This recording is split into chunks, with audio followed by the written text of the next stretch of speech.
veces son muy complejas y que cuando aparecen en materia del ciclo superior, aparecen ya así, simplificadas, y se entregan asumiendo que el estudiante tiene que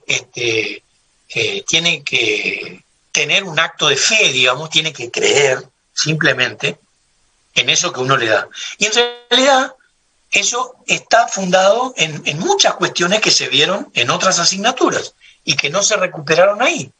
Es decir, que no es el problema de que el estudiante no sepa. No es que esté haciendo demagogia, ni mucho menos. Es decir, que hay gente que por supuesto no estudia y no sabe. Por supuesto que sí.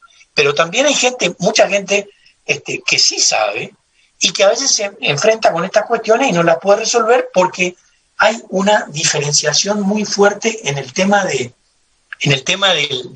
código lingüístico.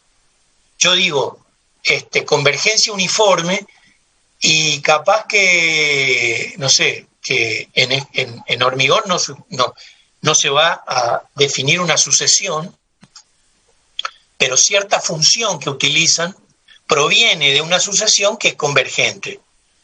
Y uno, en realidad, lo que ve es la función ya, no ve la sucesión que está detrás, y entonces, por supuesto que no entiende a veces, ¿de dónde salió eso?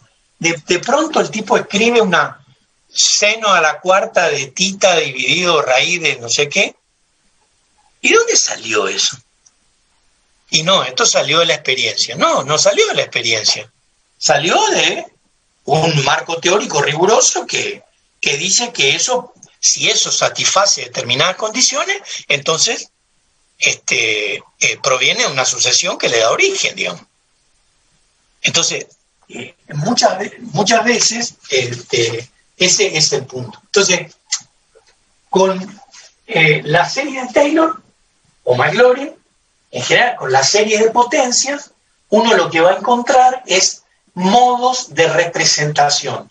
Vuelvo a decir, la matemática clasifica en un orden cualitativo y representa en una dimensión cuantitativa. Es decir, nos dice cómo es cuando clasifica y después nos dice qué tan grande es o qué tan pequeño es. En su forma de representación está eso. Entonces, las series de Taylor son el argumento inicial. Recordemos que Taylor plantea esta cuestión en 1620, o sea, hacen más de 400 años, casi 500 años. Una primera situación es esa. La segunda es el teorema de Weierstrass, 1850, 1860. Karl Weierstrass. Karl Weierstrass propone un teorema cualitativo, clasificatorio, que dice toda función continua es aproximable continuamente por polinomios. Weierstrass, 300 años después de Taylor. Ese es el teorema, así se dice, el teorema egregio. El teorema egregio de Weierstrass, el más grande de todos. Toda función continua es aproximable continuamente por polinomios. Weierstrass prueba en el teorema que tal función existe, pero no da prueba de ninguna forma de representación en ese sentido. En 1908, 1910 y sucesivamente,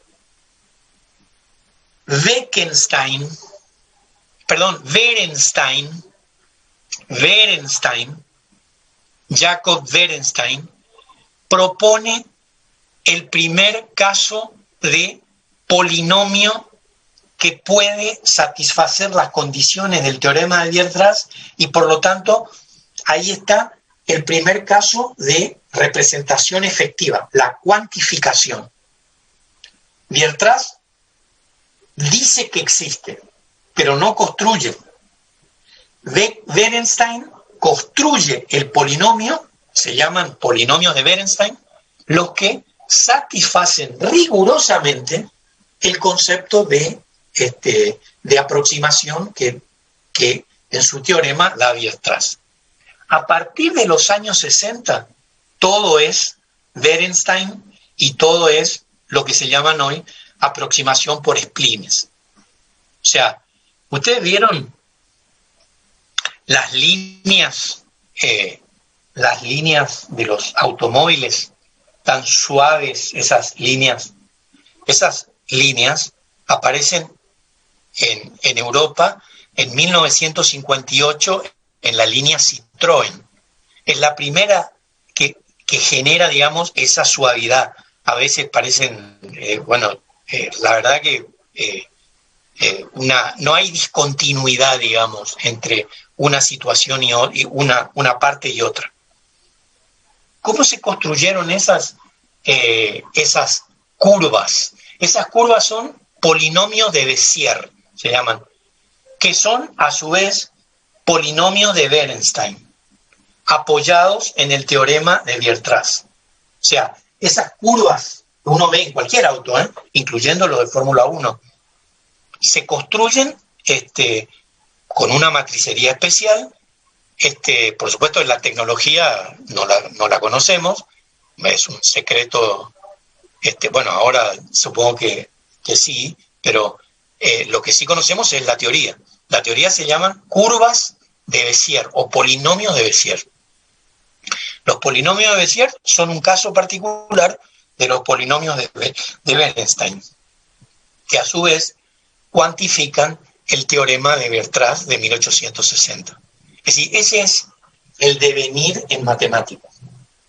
Y actualmente todo lo que se hace, en realidad, aunque no se diga, está fundado en las curvas de Bézier y en lo que se llaman representación por splines, ¿no? Es decir, así como yo puedo, dada una función que pasa por 3 puntos, construir el polinomio que la representa, el polinomio interpolador,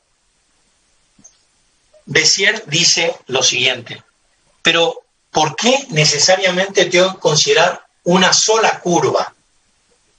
¿Por qué no considero un polinomio P sub 1 acá, otro polinomio P sub 2 acá, P sub 3 acá, P sub 4 acá, y así sucesivamente? Entre este y este punto hay un polinomio aproximante. Después hay una forma de conectar P1 con P sub 2. De la misma forma, P sub 2 cumple con determinadas condiciones para conectarse con P sub 3. Estas se llaman aproximación por splines. Por splines. Es decir, que la nueva función es en realidad, se podría escribir así, digamos, A sub 0 por un polinomio P sub 0. A sub 1 por un polinomio P sub 1. Y así sucesivamente. A sub n por un polinomio P sub n. Es un polinomio de polinomios. Es un polinomio, f de x, es un polinomio de polinomios. Es decir, hemos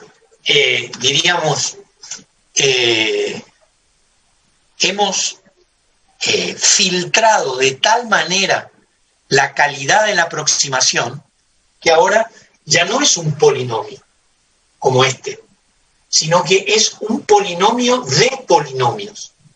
Berenstein piensa así. Dice, no, lo que puedo hacer, tal como dice el teorema, voy a aproximar uniformemente por polinomios. Bueno, voy a proponer polinomios en cada tramo de la función, pero ahora, claro, el problema era que Weierstrass dijo eso. Después hubo muchos intentos, pero siempre había que probar que cuando el número de polinomios tendía a infinito, reproducía la función exacta. Es como si dijéramos, bueno, vamos a reproducir vamos a construir seno de X utilizando un polinomio. Entonces, yo digo A sub 0 por este polinomio, más B sub 0 por un polinomio parecido, a lo mejor cambiándole el punto X, porque ahora esto es X1, después será X2, después será X3, pero el problema es que cuando el número de polinomios tiende a infinito, realmente tiene que conducirnos a seno de X, tiene que representar seno de X. El único conjunto de polinomios que puede hacer eso son los polinomios de Berenstein, así se escribe. Por ahí está en Wikipedia, hay una muy interesante descripción, se llaman polinomios de Berenstein.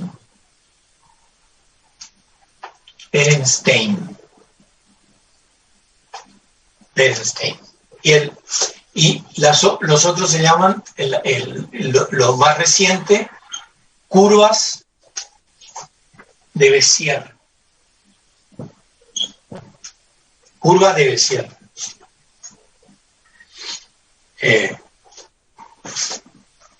Uno podría leer así, ¿no? Podría leer así. Polinomios de Taylor, 1620. Después hay trabajo de Gauss, de Euler. Sí, hay una serie de trabajos muy interesantes sobre aproximación de funciones. Todos sabían que el modo general de aproximación debía ser por polinomios.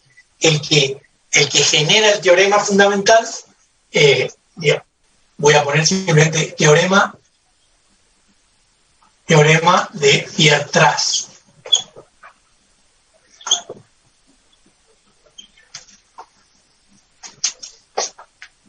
Esto es 1820, esto es 1860, 70, 1870. Berenstein, 1910, y las curvas de Bézier, 1960, 62, desde 50, más o menos ahí comienza el desarrollo, ¿no? Se roban las patentes de Bézier. Bézier se pelea con su patrón, que es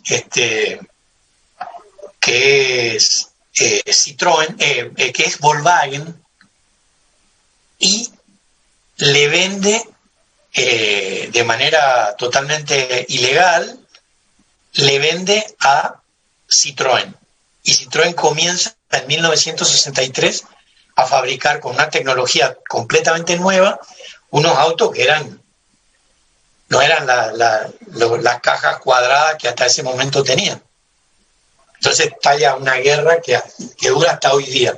Hasta hoy día, en los estrados judiciales de Bélgica, está la demanda de Volkswagen contra Renault y contra Citroën por haber usado una patente que le correspondía, digamos, que eran la de las curvas de Bézier. Estas curvas que no son más que polinomios de Bernstein, pero aplicados a cada tramo de la curva. Dice la historia que el tipo comenzó a dibujar, en realidad no era un matemático, era un diseñador. Comenzó a dibujar y dibujó, dibujó un auto completo, y después comenzó a darse cuenta que las formas que él había dado no existían. No existían. Es que no se podía hacer, no había matricería para hacer eso. Y esa situación lo llevó a plantearse, diseñó algo que en realidad solo estaba en su cabeza, y comenzó a ver cuáles eran los problemas. El único problema fundamental era cómo pasar, digamos, de la discontinuidad de los Ford, por ejemplo, de los Ford T, de los Ford, no sé, 1940, a la suavidad de las formas que aparecen a partir de 1960, usando justamente polinomios que hoy, digamos, se llaman splines. Splines. Esto cuando se implementa numéricamente se llama teoría de splines, ya numéricamente, ¿no? Esto sí es 1985, más o menos, ¿no? Hace unos 35 años, 30, un poco más. Entonces, estas tres cuestiones, 4, están vinculadas por el primero de todos los eventos, el primero de todos, que es el de desarrollar una función. Esa es la gran idea, esa es la idea genial, digamos. Después vienen las sofisticaciones, que tampoco son menores, pero están apoyadas sobre esa primera idea genial, digamos, ¿no? Que es la que tiene Taylor, que es la de representar, ¿no? Bueno, hay digamos, ahí hay una teoría en filología que dice que si uno aprende una lengua, uno comienza a pensar en esa lengua, ¿no? Hay una conjetura de Sapir-Whorf, se llama, que no está aprobada, Los ingleses, en general el anglosajón, se caracteriza por la concreción, digamos, ¿no? Nosotros los latinos tenemos veleidades teóricas y sí, tenemos, para decir blanco, por ejemplo, en inglés hay una sola forma de decir blanco, ¿no? O hay una sola forma de decir negro, que quiere decir ausencia de color. Black, por ejemplo, es ausencia de color. Nosotros para decir blanco tenemos varias formas. Esa concreción, ese nivel de concreción que a veces está en el habla, también está en otras acciones que hacemos. Es decir, uno ve que los más importantes calculistas, digamos, numéricos de los últimos 40 años están en el mundo anglosajón, digamos, ¿no? Sin embargo, la teoría está en muchos casos en el mundo latino, ¿no? La teoría, el desarrollo de la teoría. Entonces, Taylor era anglosajón y se le encargó un problema mecánico, que en su fórmula final tenía justamente una palanca, tenía que diseñar una palanca, era un ingeniero de minas y de carreteras, digamos, tenía que diseñar una palanca hidráulica que produjera no sé qué efecto. Y en la fórmula final aparecía una combinación de senos y cosenos. Y dicen que bueno, el jefe le rechazó de plano, le dijo, ¿esto cómo vamos a calcularlo? Esto solamente se te ocurre a vos que, no sé, tomaste demasiado anoche y te salió esto. Entonces el tipo, preocupado porque iba a perder todo, comienza a pensar en algo que le atrapara al jefe, digamos. Una de las cosas era traer una fórmula más o menos amigable, ¿no? Está la fórmula en un libro que yo tengo, la fórmula que había encontrado. Sí, que era una fórmula como de 4 términos, tenía senos, cosenos, potencias, raíces, un quilombo de proporciones gigantescas. Entonces, el tipo comienza a pensar ahí cómo hacer para, bueno, resolver la cuestión. Y encuentra, de manera casi por accidente, que una función se podía representar, y ahí sí, él da en realidad solamente condiciones de existencia, no de unicidad. Él dice, existe una serie que se puede escribir así. Existe una serie que se puede escribir así, digamos, a sub n por x a la n, digamos, ¿no? O, en realidad, así, x menos 0 a la n, digamos. Nada más simple que eso. A sub n y a sub n vamos a ver cómo calculamos. Pero esa es la forma. Mientras nosotros poníamos, qué sé yo, no sé, así, ¿no? A sub n por fn de x. Bueno, esto también está bien. Esto también está bien, porque al fin y al cabo esto es x menos x0, digamos, ¿no? A la n. Pero en realidad, digamos, los continuadores escribían así. En general escribían así.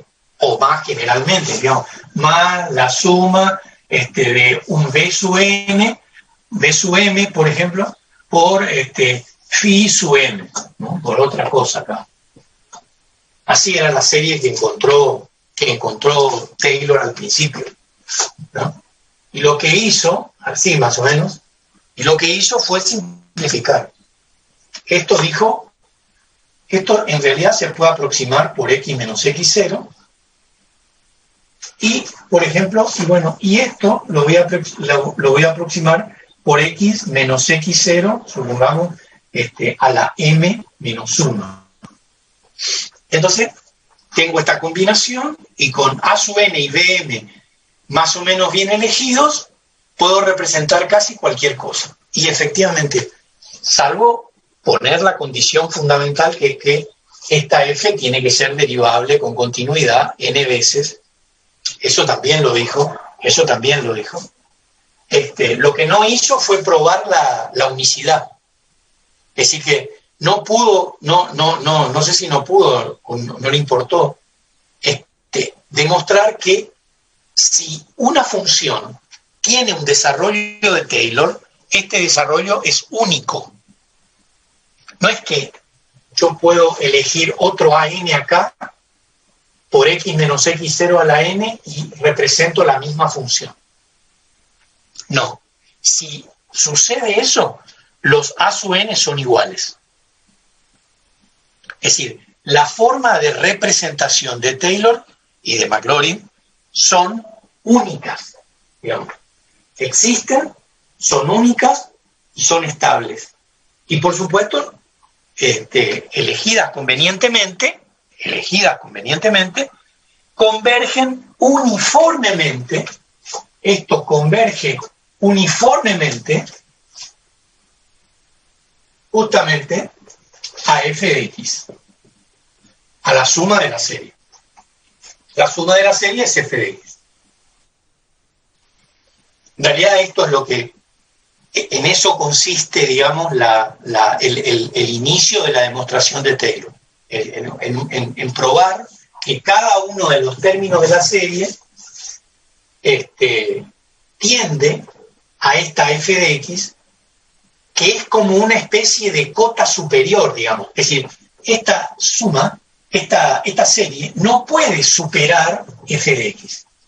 Es decir, que si uno tuviera que acotar, uno diría, esto es siempre menor o igual que f de x. De nuevo la norma, ¿no? De nuevo la norma. Esto, en realidad acá tendríamos que poner así, ¿no? Así. De nuevo la norma. No escribió eso, pero de nuevo acá podríamos hablar de convergencia en norma. Fíjense, si la función está acotada, si la función es una función acotada, esto así.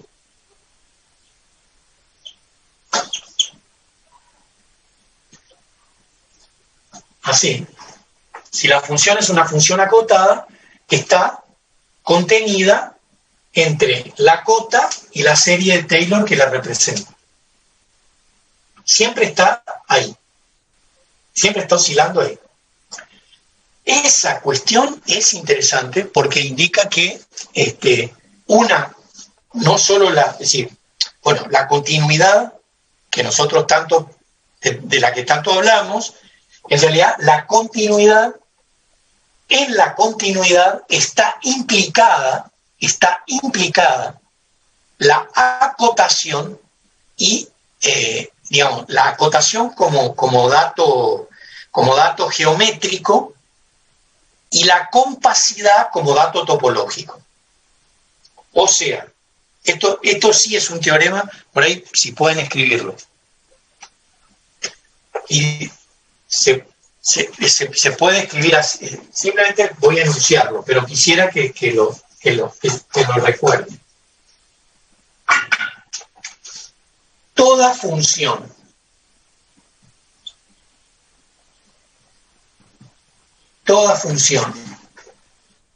acotada y compacta es uniformemente continua.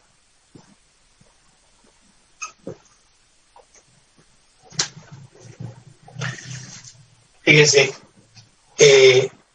geometría y topología sostienen la mirada funcional de ese objeto que llamamos función.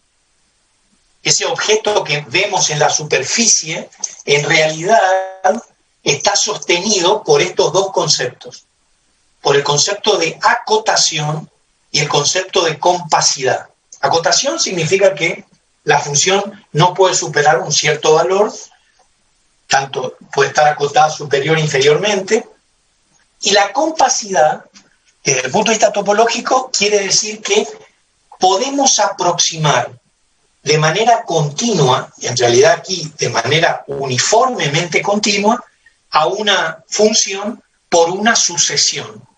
Esto quiere decir, si uno escribiera así, ¿no? Escribiera en términos de lo que nosotros conocemos hasta ahora.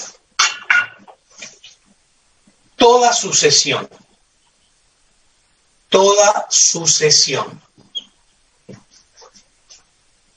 f n de x con dominio en reales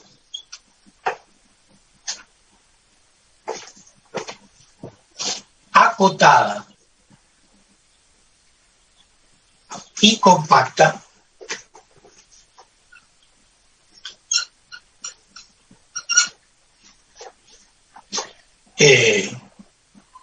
tiende uniformemente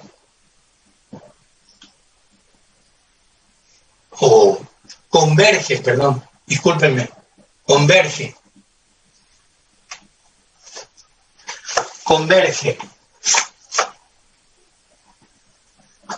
uniformemente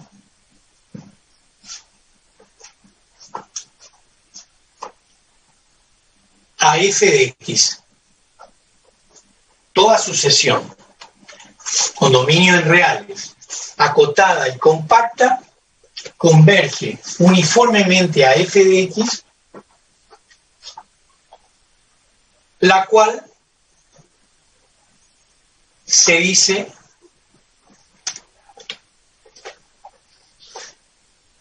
que es uniformemente continua.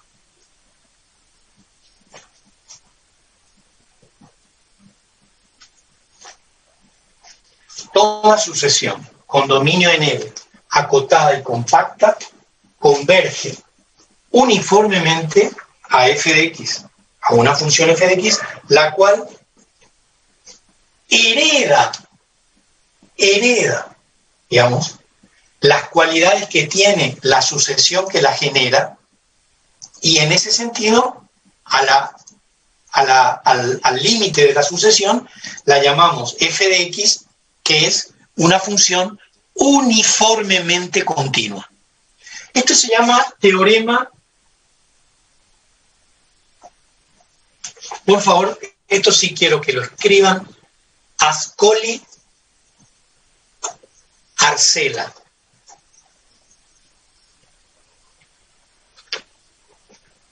Yo voy a decir así, prometo, ¿eh? Así que, ¿cómo puede probar usted que esa solución existe y es única? Y ustedes me contestan, utilizo el teorema de Ascoli-Arcela. Muy bien, listo. Se ve que el tipo, por lo menos del teorema, se acordó. ¿Cómo probamos existencia y unicidad? Fundamentalmente existencia, pero también unicidad. Existencia. Probamos justamente con el hecho de que si esto podemos decir que existe, esta Fn, entonces, por las condiciones que tiene, genera en su límite una función f de x que va a ser nuestra solución de la ecuación diferencial, a la que decimos uniformemente continua. O sea, existe la función. Si es una función uniformemente continua, quiere decir que existe y es única. Quiere decir que con ese criterio probamos existencia y unicidad de una función que ahora tiene además la condición, digamos, tiene además o cumple además con condiciones de acotación y compacidad. Porque no solamente f de n es acotada y compacta, sino también f de x es acotada y compacta. Es acotada y compacta. En realidad, si uno dice el teorema de Ascoli-Arcela, está bien. No quiero decir que vaya a ser también tan iluso. Cualquiera puede decirme, teorema de Ascoli-Arcela, no tiene la menor idea de qué se trata, digamos. Pero, si uno contestara así, después puede decir por lo menos 3 palabras respecto de cómo aplica el teorema, no estoy diciendo que lo haga, sino que lo aplique, entonces estamos, es decir, ante una persona que alguna idea tiene de esto, ¿no? Es decir, 2 o 3 reglas grandes, digamos, para esto que me preguntaba Gavilán, me parece. Era la cuestión de sucesiones, de series de funciones. Para series de funciones, en general así,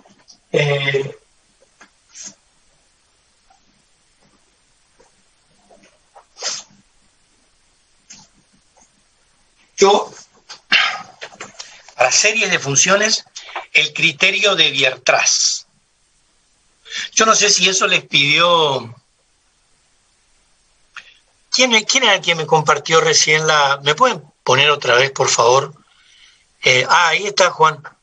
¿Cómo estás, Juan? Hola, profe. Buen día. ¿Qué tal? Sebastián, te pregunto, vos yo no me acuerdo, vos me mandaste, pero no me acuerdo. Incluiste ahí preguntas sobre convergencia puntual y uniforme, ¿no? Sí, sí. Está bien. No digo, está bien.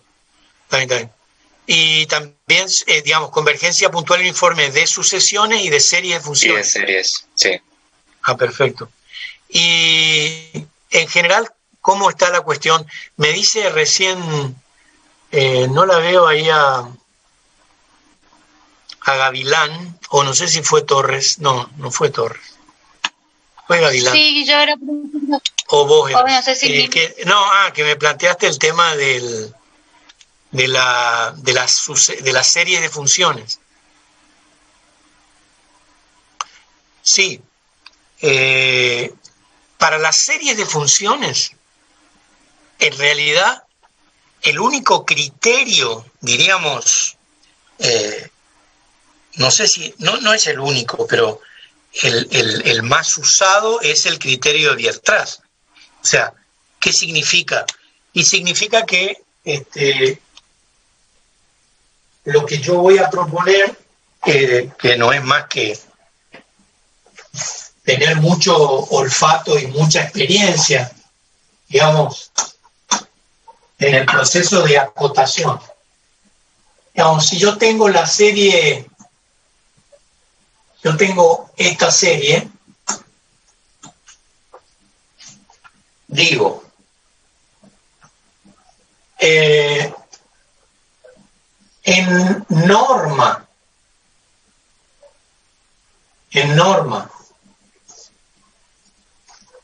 en un Banach cualquiera, esto es menor que cierta sucesión de números positivos, por supuesto, también formalmente en el Banach, de hecho siempre están en el Banach, tal que estos números acoten uno a uno en norma a los elementos de esta sucesión. Ese es el criterio general de Weierstrass, el criterio de convergencia de una serie en norma, ¿no? A veces, en algunos casos, uno puede poner, por ejemplo, la forma de en valor absoluto, digamos, ¿no? Entonces, por ejemplo, la norma del supremo, la norma del máximo, ¿no? Esto también está, por supuesto, esta es la norma en un espacio urbano. De manera que esta es la cuestión, ¿no?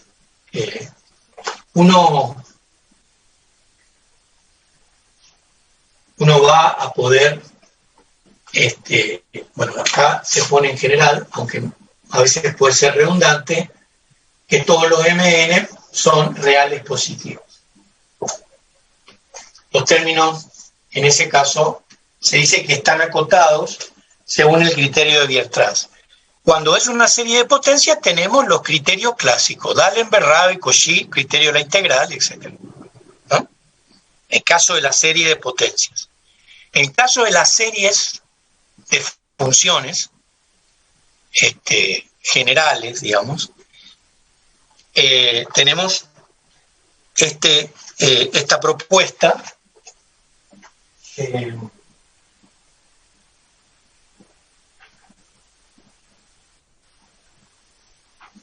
y no sé si les pidió Juan, y si no, incluyan.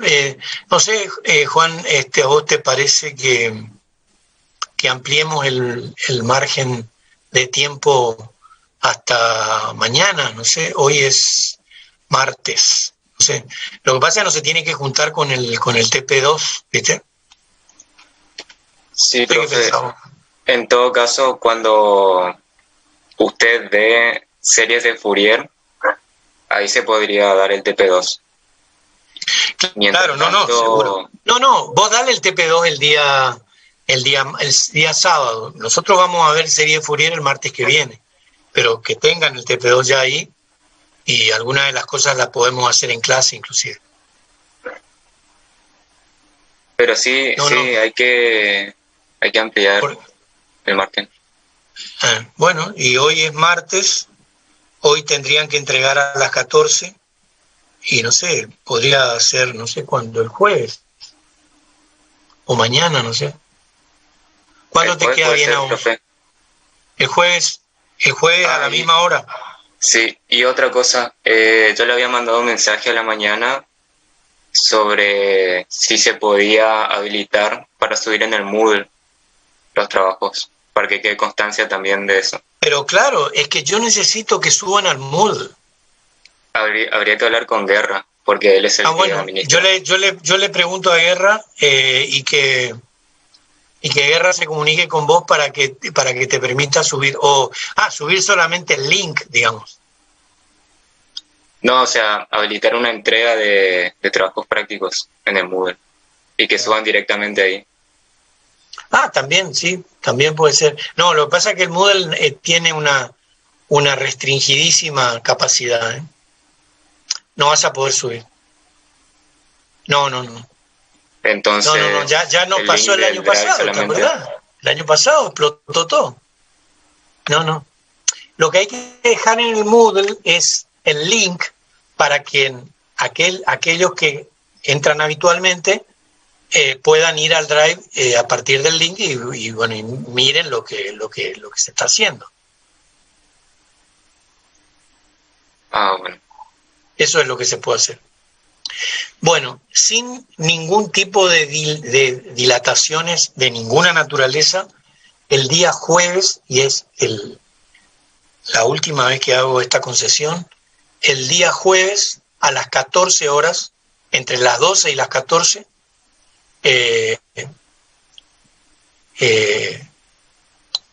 Sebastián va a habilitar el Drive para que ustedes suban toda su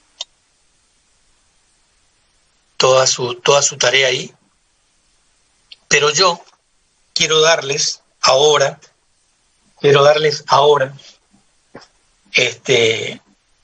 y quiero que trabajen un ratito, por ahí también les puede ayudar Sebastián. Yo quiero darles un ejercicio, pero para que hagan ahora.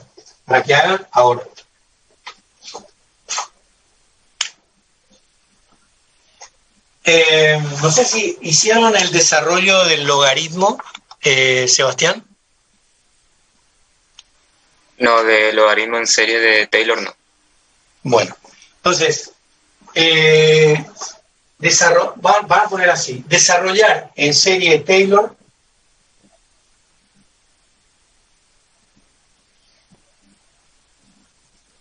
la función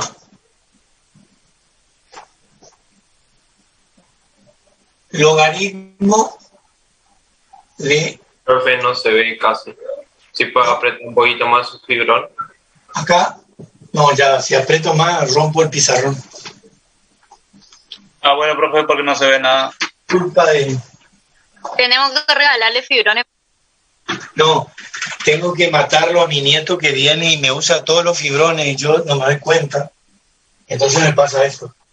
Pero cuando venga será electrocutado inmediatamente. Siento, profe. Ya ve la puerta. Logaritmo decimal de A más X. Perdón, de 1 más X. De 1 más X. Alrededor de X igual a 0. Son las 11 menos 20. Son las 11 menos 20. Les dejo un correo, anoten un correo. Anoten todo con minúscula. Todo con minúscula. Y todo junto. mitaijovencito@gmail.com.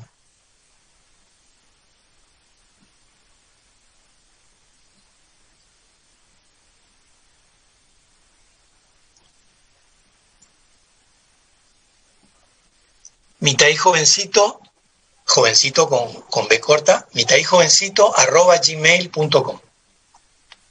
Profe, ¿puede repetir? ¿Mitahí sin H o con H, profe? Pero ¿cómo va a ser? ¿Vos sos formoseño o de dónde? Mitaí, así.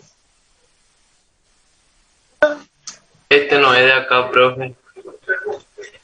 ¿De dónde es? De Sanjita Oliva, ¿de dónde?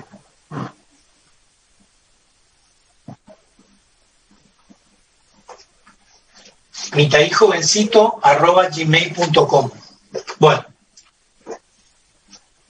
entonces, desarrollo en serie Taylor de logaritmo decimal de 1 más X alrededor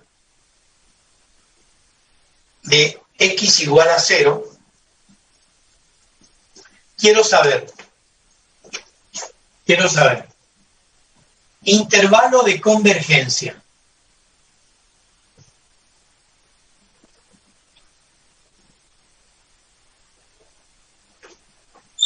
Quiero saber.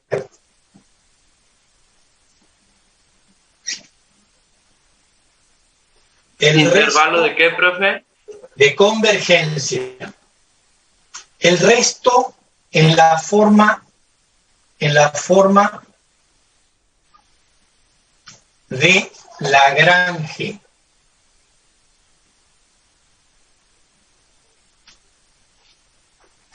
Resto en la forma de Lagrange. Y finalmente,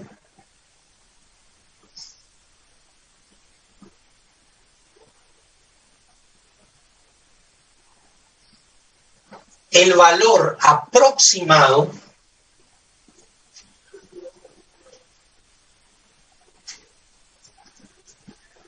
de la función, el valor aproximado de la función, si consideramos 4 términos del desarrollo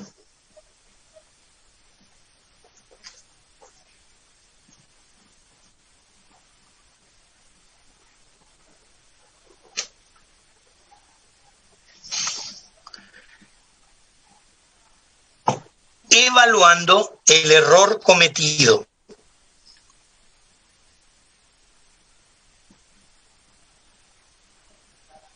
Evaluando el error cometido.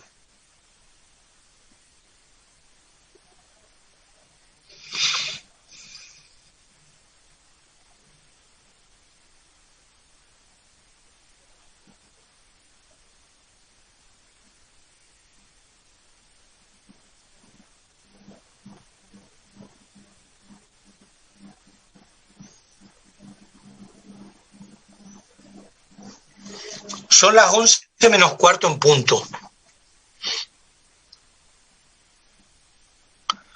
A las 11:30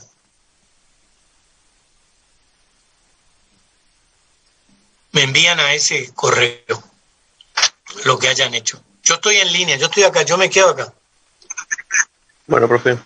Dale, profe. Pero comiencen a trabajar. Bueno. Dale. Sebastián, si vos querés compartir pantalla para ayudar, vengo dentro de un ratito y escribo lo que llamamos término complementario, término de error, en la forma de Lagrange, que no dije, y el modo de calcular el radio de convergencia. Pero primero hay que hacer el desarrollo en serie. A ver cómo les queda. Profesor, ¿puede repetir el correo electrónico? Porque no se entiende ahí. Ahí mandé en el grupo. Ahí sin H o con H. A la pucha, ¿quién es? Mitaí jovencito. ¿Alguna vez escuchaste la palabra Mitaí o no? En el grupo mandaron el correo. Bueno, entonces, ya está ya.